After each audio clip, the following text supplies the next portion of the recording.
భయానకమైన కాలుష్యంతో ఉక్కిరిబిక్కిరవుతున్న ఢిల్లీని రక్షించాలంటూ India gate దగ్గర సోమవారం నిరసన నిర్వహించి అరెస్టైన వారిని ఢిల్లీ కోర్టు 3 రోజుల పోలీసు కస్టడీకి అప్పగించింది. ఈ కాలుష్య వ్యతిరేక ప్రదర్శనలో హిడ్మా ఫోటో ప్రదర్శన, పోలీసులపై దాడి ఇత్యాది పలు చర్యలకు వీరంతా పాల్పడినందున వారి పుట్టు పూర్వోత్తరాలతో సహా సర్వమూ తవ్వి తీయాలని ఢిల్లీ పోలీసులు నిర్ణయించుకున్నారు.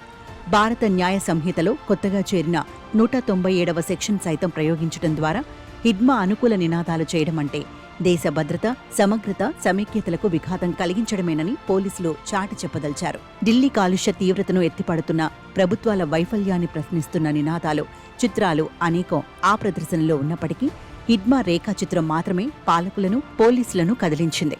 బిర్సా ముండా నుంచి హిడ్మా వరకు అడవులు, పర్యావరణ పరిరక్షణ కోసం నిరంతరంగా పోరాటం సాగుతూనే ఉందని, పర్యావరణ అనుకూల అభివృద్ధి విధానాలు కావాలని నిరసనకారులు నినదించారు.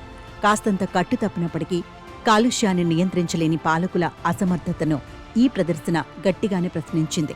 మాకు ఊపిరాడడం లేదు, మమ్మల్ని బతకనివ్వండి, గొంతులో విషం పోయకండి వంటి నినాదాలతో ఒక ప్రధాన ప్రజా సమస్యను పరిష్కారంలో పాలకుల వైఫల్యాన్ని గుర్తు చేస్తున్న ఈ ప్రదర్శనను పోలీసులు తీవ్రంగా తీసుకోవడం విచిత్రం.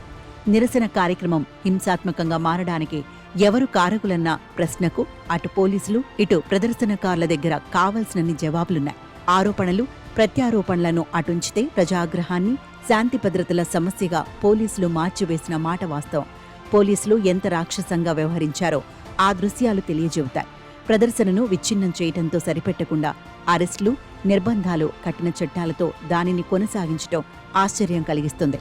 స్వచ్ఛమైన గాలిని కోరుతున్న వారిని సైతం దేశద్రోహులుగా చిత్రీకరిస్తారా అని, జీవించే హక్కును కాపాడుకోవడము నేరమేనా అని విపక్షాలు ప్రశ్నిస్తున్నాయి.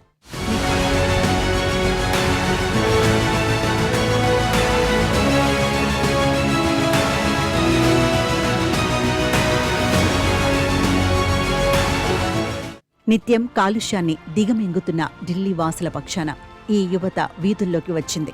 దీని ప్రభావమే కాబోలు ప్రధానమంత్రి కార్యాలయం రంగంలోకి దిగి విద్యుత్ వాహనాల వినియోగం స్థాయి, సౌకర్యాలు ఇత్యాది కాలుష్య నియంత్రణ చర్యలను సమీక్షించి సకల వ్యవస్థలను హెచ్చరించింది. AQI 400 దాటిపోయిన స్థితిలో ఊపిరాడని ఢిల్లీ వాసులను నేరుగా ప్రధాని కార్యాలయమే రక్షించబూనుకుంది. కనుక పరిస్థితులు మెరుగుపడవచ్చు. ఇప్పటికే గ్రేడెడ్ రెస్పాన్స్ యాక్షన్ ప్లాన్ గ్రాప్ను సవరించి స్థాయిని పెంచి తదనుగుణమైన చర్యలు అమలవుతున్నాయి. స్కూళ్లకు విడతల వారీ సెలవులు, ఉద్యోగుల వర్క్ ఫ్రం హోం వంటివి మొదలయ్యాయి. దశాబ్దాలుగా ఉన్న సమస్య కనుక ఇప్పటికే ఏర్పడిన నిర్దిష్టమైన విధానాలను తూచా తప్పకుండా అమలు చేస్తే సరిపోతుంది. కాలుష్యం వేగంగా హెచ్చుతున్న స్థితిలోని ఢిల్లీ ప్రభుత్వం, కేంద్రం కలిసికట్టుగా సుప్రీంకోర్టులో పోరాడి దీపావళి టపాసుల విక్రయం, వినియోగం మీద సానుకూల తీర్పు సాధించిన విషయం తెలిసిందే. ఆమ్ ఆద్మీ పార్టీ ఏలుబడిలో సుప్రీంకోర్టు చొరవతో దీపావళి టపాసులపై వచ్చిన పూర్తిస్థాయి నిషేధాన్ని డబుల్ ఇంజిన్ సర్కార్ తన రాజకీయ ప్రయోజనాల కోసం వమ్ము చేసింది. గ్రీన్ క్రాకర్స్, అవి కొద్ది గంటలు కాల్చడానికి మాత్రమే సుప్రీంకోర్టు అనుమతించిన నియంత్రణలేమీ లేక ఢిల్లీ కాలుష్యమయమైపోయింది. ప్రధాని వెనుక ఎయిర్ ప్యూరిఫైర్లు అమర్చి ఉన్న చిత్రాలు అప్పట్లో మాధ్యమాల్లో చక్కర్లు కొట్టాయి.